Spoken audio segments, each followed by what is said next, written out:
போஸ்டிங்லாம் கொடுத்துருக்காங்கன்னு தெரியாது. ஆனாலும் பாருங்க, வெளிப்படையா எல்லாருக்கும் தெரியுற மாதிரி எனக்கு போஸ்டிங் கொடுத்ததை கேன்சல் பண்ணீங்கல்ல, பாக்குறீங்களா? தமிழ்நாடு முழுக்க என்னுடைய பெயரை பதிச்சு காட்டுறேன். வெற்றி வெற்றி வெற்றி வெற்றி வெற்றி. என் பேர் என்ன? ரிக்கி ரத்தன் பண்டிட் வெற்றிவேல்.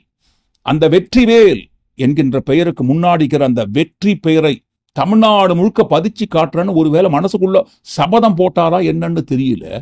இதற்கு முந்தைய ஆட்சி காலத்தில் ஆட்சியாளர் உருவாக்கி வைத்து விட்ட அனைத்து திட்டங்களையும், உருவாக்கி வச்சுட்டு போன அனைத்து திட்டங்களுக்கும் வெற்றி வெற்றி வெற்றின்னு தான் பாருங்க பேரை சூட்டியிருக்காங்க. முன்னாடி திமுக ஆட்சி காலத்தில் உருவாக்கி வைத்த அனைத்து திட்டங்களுக்கும் வெற்றின்னு பேரை மாத்தினீங்கன்னா சொல்லுங்க குருவே, என்ன நடக்கும்? ஜெயம் உண்டாகும் உங்களுக்கு. அப்படியே ஆகட்டும் குருவே. தும் தாத்தா, நம்ம ஆஸ்தான ஜோதிடர் சொன்னதை போலவே திமுக ஆட்சி காலத்தில் உருவாக்கி வைத்து விட்டு போன அனைத்து திட்டத்திற்கும் வெற்றி வெற்றி என்று முன்னாடி பேரை வச்சு பேரை மாத்துங்க. ஏன் சார் ஜோஷியர் தான் ஏதோ சொல்லிட்டாருன்னா வாயிலடிங்க வாயிலடிங்க. என்ன போற போக்குல வந்து ஏதோ சொல்லிட்டாருன்றீங்க. யார் தெரியுமா அவரு?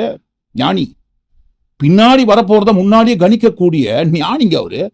எனக்கே தெரியாது என்னோட பவர் என்னன்ட்டு. ஆனா பாருங்க, அவருக்கு இன்ச்சு பை இன்ச்சா தெரியும் என்னோட பவர் எந்த அளவுக்கு போகும். 50 வருஷத்துக்கு சீஃப் மினிஸ்டர் இருப்பார். வேற ஏதாவது ஸ்டேஜ்ல போவார். சீஃப் மினிஸ்டர் சாதாரண பதவி அவர் பொறுத்த வரைக்கும் 30 ஸ்டேட் ஒரு ஸ்டேட். அப்ப அடுத்து என்ன? அது டெல்லி லெவல்.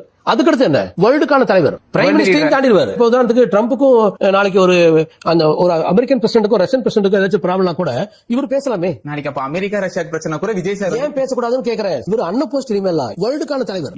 தெரிஞ்சதா? பாத்துக்கிறீங்களா? ஒரு கிடையாது.